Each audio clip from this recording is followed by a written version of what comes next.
वसल्ली अला रसूलिल करीम अम्मा बाद फ़ौज़ु बिल्लाहि मिनश्शैतानिर रजीम बिस्मिल्लाहिर्रहमानिर्रहीम। हम्दुस्सलात के बाद बेहदो बेहिसाब दुरूद व सलाम हो नबी अकरम सल्लल्लाहु ताला अलैहि वसल्लम की ज़ात, आपके आल और आपके असहाब पर।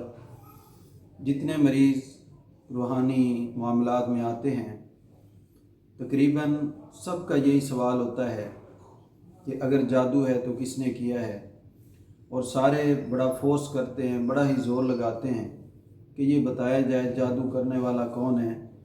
और फिर तरह तरह के बहाने कि हम जी उनसे बचने के लिए पूछ रहे हैं और हम जनाब एहतियात करेंगे, हम फ़लाँ करेंगे, हम फ़लाँ करेंगे।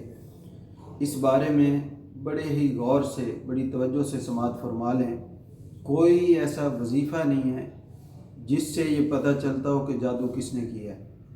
ये जितने मामलात चल रहे हैं सारा झूठ है।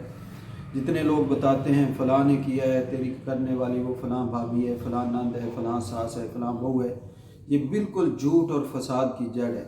इस तरह का कोई वजीफ़ा नहीं है, कोई शय नहीं है जिससे पता चले कि ये किसने जादू किया है। आप कहेंगे ये आपने बहुत बड़ा दावा किया है कि किसी को पता नहीं चलता। हम तो रूटीन में जाते हैं, बाबे जनाब धड़ाधड़ बताते हैं फ़लाँ ने किया है, फ़लाँ हुआ है, फ़लाँ हुआ है। आप उसी बाबे के सामने बैठ जाएं और उसको कहें कि आपने जो पढ़ाई करनी है कर लें, जितने दिन लेने हैं ले लें, आप मुझे बुलाएं, मुझे सामने बिठा के मेरे पर्स की हालत बताएं, पर्स के अंदर क्या है। अगर मर्द हैं तो बाबे के सामने बैठ जाएं, बाबे को कहें जनाब आप मेरी जेब की हालत बताएं, मेरी जेब के अंदर कितने पैसे हैं, कितनी चाबियाँ हैं, कितनी जनाब फ़लाँ चीज़ है, आप गिन के बता दें, वजीफ़ा पढ़ लें, आपको इजाज़त है। आप यकीन जानें कि वही बाबा जो लोगों को दीवार के पीछे की बात बताता है आपकी जेब की हालत नहीं बता सकता है। ये सच्ची बात है मगर कड़वी बात है।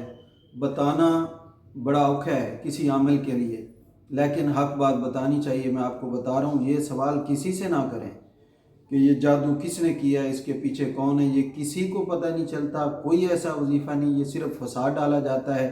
अब इलाज करवाएं, अल्लाह की कलाम में इलाज है, जादू भी हो जाता है, उसका इलाज भी हो जाता है और दोबारा अल्लाह ताला महफूज भी रखते हैं।